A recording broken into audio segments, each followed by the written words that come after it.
인터넷 뉴스를 보니까 며칠 전에 한 남자가 징역 20년을 선고받았습니다. 그 남자는 작년에 7월 달에 집에서 아내와 말다툼을 벌이다가 그 아내의 얼굴을 주먹으로 또 치고 마구 때린 다음에 이제 마당에 설치된 아궁이 옆에 있던 그 휘발유를 아내의 온몸에 뿌리고 불을 붙여서 살해한 그런 혐의였습니다. 결국 그 어떤 다툼이 있었겠죠. 근데 다툼이 극대화되다 보면 나중에 그런 끔찍한 살인도 저지르게 된다 하는 것입니다. 우리 가정에서도 이런저런 다툼이 있죠. 있을 수 있습니다. 그런데 그렇게 다툼이 있으면 가정은 참 불행한 것입니다. 그래서 이 다툼을 어떻게 우리가 잘 지혜롭게 극복해낼 것인가 하는 게 참 중요한 것이죠. 어제 제가 이복기 집사님께 전화를 드렸는데 집사님 목소리가 아주 밝았습니다. 밝고 이제 6차 항암 치료를 막 받고 병원에서 태어나신 것 같은데 뭐든지 입맛은 하나도 없지만 아무거나 막 드신다고 하시더라고요. 건강을 위해서 그렇게 하시는데 오늘 이제 5월 5일인데 오늘 그 재호 재윤이와 함께 어린이날이라고 나들이 간다고 그러시더라고요. 그리고 이제 내일은 목사님 얼굴을 보고 싶고 하나님을 뵙고 싶다 그런 말씀하셔서 참 마음이 좋았습니다.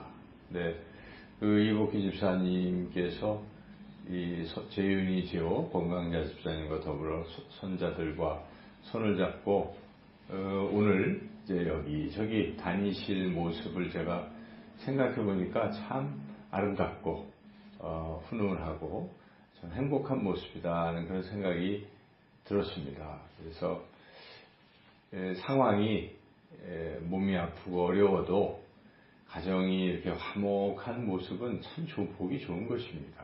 그래서 행복이 무엇인가? 행복이 어떤 다른 그런 많은 것들이 있고 한다고 그것이 행복을 보장하는 것인가? 그렇지 않습니다. 우리 가족이 서로 오손도손 화목하게 살아가는 것이 진정한 행복이다 하는 것입니다. 5월 이제 가정의 달입니다. 가정의 달 가장 중요한 게 무엇일까? 서로 화목하는 것입니다. 다투지 아니하고 화목할 수 있다면 행복한 것이죠. 그래서 우리가 6월 가정의 달을 맞이해서 우리 모두가 각 가정들이 화목한 가정을 만들어 가도록 함께 힘을 써야 되겠습니다. 이 화목한 가정을 만들기 위해서 가장 중요한 것이 있습니다. 먼저 누군가 한 사람이 화목한 가정을 만들기 시작해야 한다는 것입니다.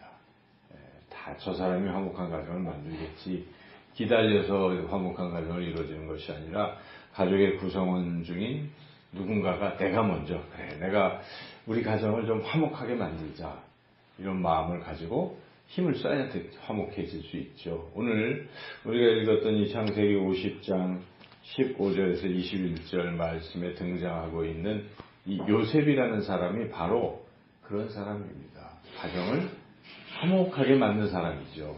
요셉이.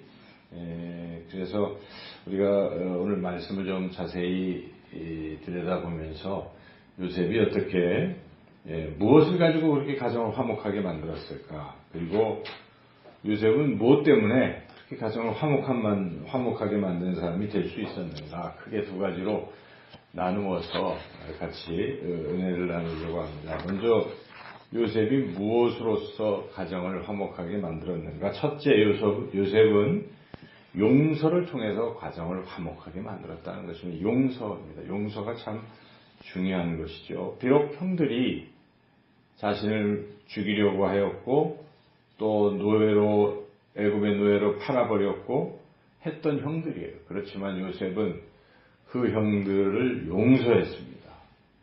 용서함으로써 이 야곱의 12아들들이 계속 이제 애굽 땅에서 정착하고 하나님의 계획이 이루어진 것이죠.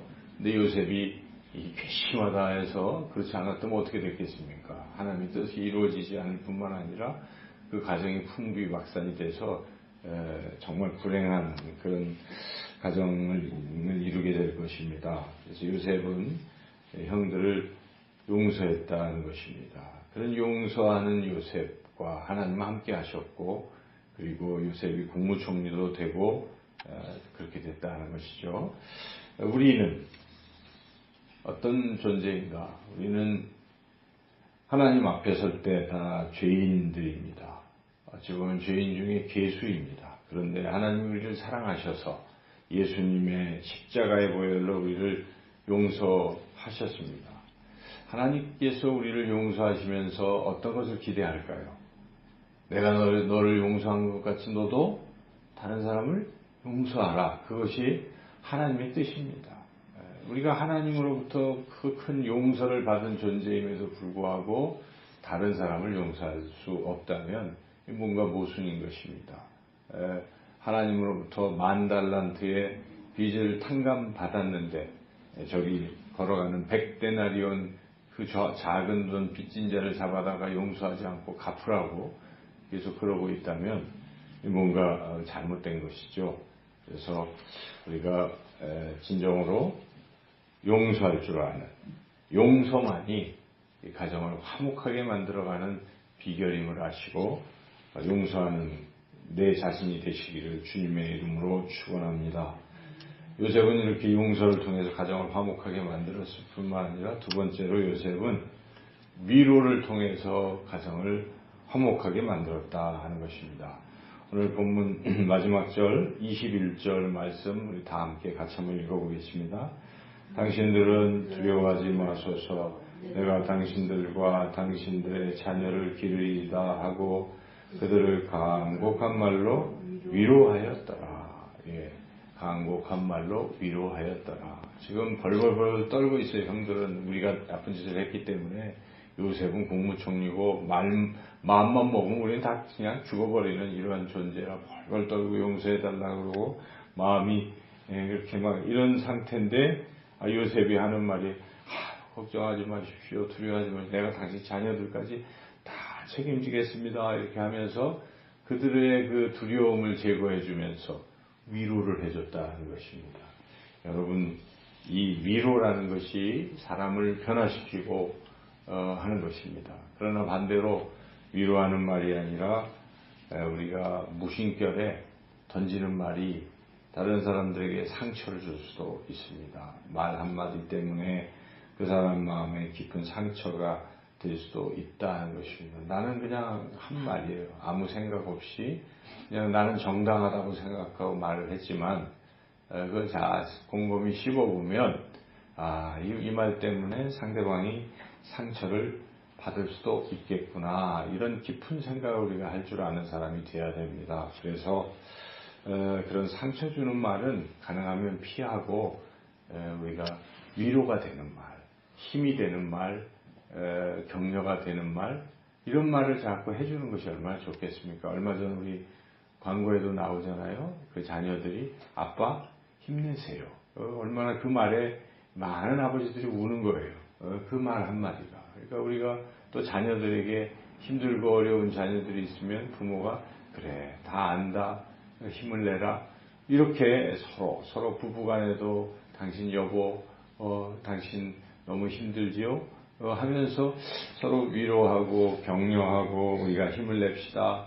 이런 위로 격려의 말 한마디는 가정을 화목하게 만드는 것이죠. 여러분 5월 가정의 달을 맞이해서 우리가 그렇게 한마디 한마디 말을 위로의 말로 그렇게 바꾸고 그래서 행복한 가정을 만들어 가시기를 주님의 이름으로 축원합니다. 세 번째로 요셉은 돌봄을 통해서 가정을 화목하게 한 사람입니다. 21절 말씀을 다시 한번 읽어보죠. 당신들은 두려워하지 마소서. 내가 당신들과 당신들의 자녀를 기르리이다 하고 그들을 간곡한 말로 위로하였더라. 기르리이다, 이게 양육 아니겠습니까? 그래서 요셉은 그런 능력이 있습니다.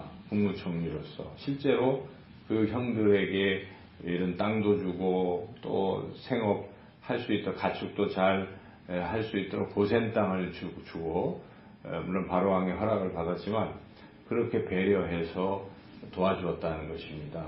그래서 진정으로 가정을 화목하게 하는 것은 이런 돌봄을 통해서 가능하다는 것입니다. 그러니까 물질적인 것이 또 필요한 것이죠. 마음만으로 되는 것이 아닙니다.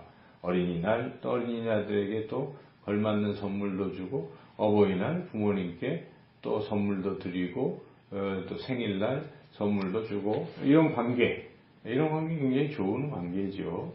그런데 아무 서로 그런 생각도 없이 하는 것도 문제예요. 또 부모는 자녀를 또 이렇게 잘 양육할 책임이 있고 또 자녀도 성장하면 부모를 또 돌볼 책임도 있고 의무도 있는 것이죠. 그래서 이런 것들을 잘 해야 가정이 화목해질 수가 있는 것입니다. 그런 것들을 내가 솔선수범해서 할 때 가정을 화목하게 할 수 있다는 것이 요셉은 바로 이렇게 용서하고 그리고 위로하고 돌봄으로써 가정을 화목하게 만든 사람이었다. 여러분, 우리 각자가 바로 요셉과 같은 가정을 화목하게 만드는 바로 그 한 사람이 되시기를 주님의 이름으로 축원합니다. 그런데 우리가 또 곰곰이 생각해 볼 것은 어떻게 해서 요셉은 그렇게 훌륭한 가정을 화목하게 하는 사람이 될 수 있었을까? 어떻게 될 수 있었을까 하는 근본적인 원인도 잘 생각해 봐요. 요셉이 왜 그런 사람이 될 수 있었습니까? 첫째로 그가 하나님을 경험했기 때문에 그렇다는 것입니다. 하나님이 나와 함께 하시는 것을 경험했기 때문에 그랬다는 것입니다. 요셉이 참 애굽의 노예로 이렇게 팔려갔지만 거기서 보디발의 대장의 그 하인이 되어서 충성을 다할 때 보디발이 자신을 높이 이렇게 세워주고 가정 총무 삼아주고 할 때 성경은 뭐라고 기록하냐면 하나님이 요셉과 함께 하셨기 때문이다라고 설명하고 있습니다. 그래서 요셉도 느꼈을 것입니다. 하나님이 비록 내가 이런 노예로 팔려갔지만 이게 다 하나님이 나와 함께 하시니까 이렇게 잘 되는구나, 이런 생각을 하는 것이죠. 우리 인생에서 하나님은 우리와 함께 하십니다. 예수 그리스도를 믿는 하나님의 자녀들은 하나님이 반드시 함께 하시는 것입니다. 내가 세상 끝날까지 너희와 항상 함께 있으리라 우리 예수님이 약속하시지 않으셨습니까? 여러분 인생에서 하나님이 나와 함께 하시는 것을 자꾸 많이 경험하셔야 됩니다. 느끼셔야 됩니다. 그것을 알고 깨닫고 경험하고 느끼는 사람들은 항상 용서할 수 있습니다. 하나님이 함께 하시는 그 하나님, 그 나를 용서하시는 하나님, 이런 걸 자꾸 경험하면 마음이 너그러워지고 넉넉해집니다. 그래서 여유가 생기는 것이죠. 자신의 미래를 하나님이 책임져 주실 것이기 때문에 그런 사람들은 나한테 누가 조그만 상처를 주고 또 이런저런 일을 해도 너그럽게 털고 용서할 수가 있어요. 근데 이 절대적인 하나님에 대한 어떤 이 끈이 없는 사람들은 나홀로이기 때문에 불안해요. 초조해요. 그래서 뭔 일이 있으면 그냥 바로 치고받고 싸우고 뭐 가정이든 직장이든 사회든 어디서든지 다툼의 주인공이 돼버리고 맙니다. 그래서 다른 것이 아니라 하나님이 나와 함께 하신다는 그런 믿음, 그러한 확신, 그러한 경험을 가지고 살아가야 되겠다 하는 것입니다. 여전히 누군가가 밉습니까? 그럴 때 여러분 다른 것보다도 하나님이 나와 함께 하시고 하나님이 나를 사랑하신다는 생각을 한번 해보시면 좋겠어요. 그래서 십자가를 자꾸 묵상하십시오. 십자가를 묵상하면 그 십자가는 사랑입니다.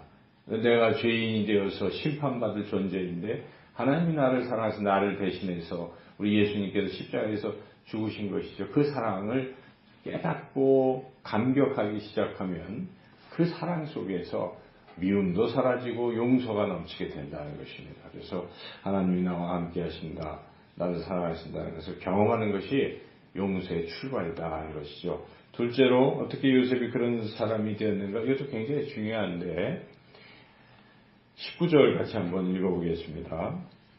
요셉이 그들에게 이르되 두려워하지 마소서, 내가 하나님을 대신하리이까. 내가 하나님을 대신하리이까. 이런 마음가짐이 중요합니다. 나는 심판자가 아니다, 이런 것입니다. 내가 당신들을 어떻게 심판할 수 있겠습니까? 여러분, 이런 자세가 굉장히 중요해요. 우리가 사회의 악을 봅니다. 불의를 봅니다. 내가 심판자가 돼서 어떤 사람은 법을 넘어서서 심지어 자기가 그 사람을 막 총으로 칼로 내가 보복해야 되겠다. 우리가 영화나 드라마를 보면 다 자꾸 그런 걸 자꾸 보여줘가지고 그렇게 하는 게 마치 정당한 것처럼 이야기를 합니다. 그러나 그렇지 않다는 것입니다. 심판은 오직 하나님의 권한인 것입니다. 우리 그렇게 하면 안 됩니다. 아무리 원수가 있더라도 예수님 말씀, 원수를 네가 갚으려고 하지 말라. 너는 단지 그를 위해 기도하고 사랑하라. 그렇게 말씀하신 것입니다. 그래서 항상 여러분 생각에, 마음속에 심판은 누가 하십니까? 하나님이 하신다. 이런 마음을 가지면 그런 아까 처음 제가 앞부분에 얘기했듯이 아무리 미워도 휘발유 뿌리고 하는 극단적 선택을 안 하게 된다는 것이죠. 하나님이 하시는 것이니까. 아무리 견딜 수 없고 용서할 수 없는 이런 상황에서 나는 심판자가 아니다, 이런 생각을 하면 그 다음에 할 일은 예수님 말씀하신 대로 원수도 사랑하라, 원수를 위해 기도하라 하는 그런 말씀을 실천할 수 있는 것이요. 이 부분을 요셉은 하나님의 심판을 인정했기 때문에 이렇게 용서와 그런 사람이 됐다는 것이죠. 또 하나 비슷한 이야기인데, 하나님께서 행하시는 섭리를 깨닫게 되면 그러면 용서가 되고 또 그런 사람이 될 수 있다는 것이 20절 읽어보시죠. 당신들은 나를 헤아려 하였으나 하나님은 그것을 선으로 바꾸사 오늘과 같이 많은 백성의 생명을 구원하게 하시려 하셨나니. 이게 굉장히 유명한 말씀이에요. 창세기 50장 20절 말씀. 당신들은 나를 해치려고 했지만 하나님께서 그러한 악을 선으로 바꾸십니다. 바꾸셔서, 그리고 도리어 내가 애굽의 국무총리가 돼서 이 기근 속에 굶주려 있는 이 지역의 많은 사람들을 그 기근에서 벗어나게 하는, 생명을 구원케 하는 일을 하게 하셨다. 누가 하셨다는 것입니까? 주체가 하나님이시라는 것입니다. 이것을 깨달은 것입니다. 우리 인생에서 이것만 잘 깨달으면 참 인생을 훌륭하게 살 수가 있어요. 지금까지 살아온 내 인생의 이력을 생각해보고, 여러분이 생각해볼 때 이게 다 하나님이 섭리하셨다라고 느끼기 시작하면요, 정말 달라집니다. 비록 내 고난의 어떤 순간들이 있었지만 그것이 알고 보면 하나님께서 나를 연단시키시고 더 좋은 길로 인도하시려고 그렇게 하셨구나. 지나고 보면 알 수 있는 거예요. 그렇죠? 그래서 다 지나기 전에, 지나는 과정에서 여러분 하나님의 섭리를 깨달을 수 있어야 돼요. 지금 내가 비록 고난 속에 있지만 하나님이 어떤 계획이 있으시니까 이렇게 하고 계시구나. 이 하나님의 섭리를 깨달으면 원망보다는 하나님의 섭리 속에 기대와 하나님에 대한 감사로 이어질 수가 있다는 것이죠. 요셉이 그런 사람 아니겠습니까? 요셉이 노예로 팔려가고 또 그 다음에 뭐 했습니까? 보디발 총무의 그 총무가 되고, 그리고 또 그 아내의 모함을 받아서 감옥에 가고 하는 그 고난의 시간들이 있었지만 그때마다 요셉은 하나님의 함께 하심을 느끼며 한 과정이 다 하나님의 어떤 계획 속에 있는 것이고 하나님이 섭리하셨구나 하는 것을 알고 있다는 것입니다. 물론 마지막에 이렇게 알았을 수도 있지만 과정에서 알았을 것으로 짐작이 됩니다. 우리 인생의 중요한 것은 하나님의 섭리를 깨닫는 것입니다. 그래서 그 섭리를 어떻게 깨닫습니까? 성경을 읽어보면 하나님을 우리를 사랑하시고 항상 하나님을 우리를 선하게 인자하게 인도하신다는 이 기본을 알면 우리가 이해할 수 없어도 하나님은 지금 선한 길로 인도하시고 하나님은 나를 좋은 길로 인도하신다는 생각을 하게 되기 때문에 그 속에서 이제 하나님의 섭리를 인정하고 깨닫게 되면 오늘 이 요셉처럼 너그러워지고 용서할 줄 알고 그리고 오히려 위로하는 사람이 되고 그리고 또 다른 사람을 돌보는 그래서 가정에 화목하게 하는 그런 사람이 될 줄로 믿습니다. 여러분 그런 화목하게 하는 우리 모두가 되시기를 주님의 이름으로 축원합니다.